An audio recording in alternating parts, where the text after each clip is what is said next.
Welcome to the Genius Factory. Enjoy the video. You begin by verifying hardware compatibility and securing your data. Run PC health check, confirm TPM2, 0 and secure boot, and make sure you have at least 64 GB free. Once done, create a full backup to external media or cloud and note key app licenses. This prevents data loss. Make sure Windows 10 has the latest cumulative update applied. That reduces migration errors. Now, leave drivers and firmware for the next step, and prepare a USB if you'll do a clean install. You download the Windows 11 Upgrade Assistant or obtain the ISO for a clean install. If you use the Upgrade Assistant, run it and follow the compatibility checks. It handles migration automatically. If you prefer a fresh start, use the Media Creation tool to make a bootable USB and restart into UEFI to install.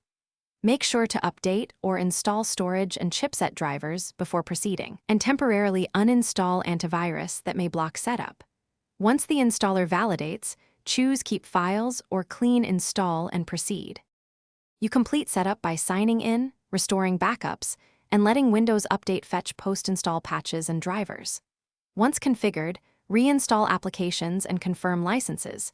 Check Device Manager for any yellow triages and update drivers. If something goes wrong, don't panic. Review setup logs in $Windows.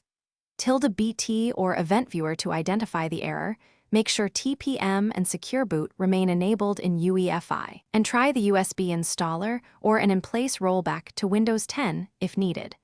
That single troubleshooting step usually reveals the cause.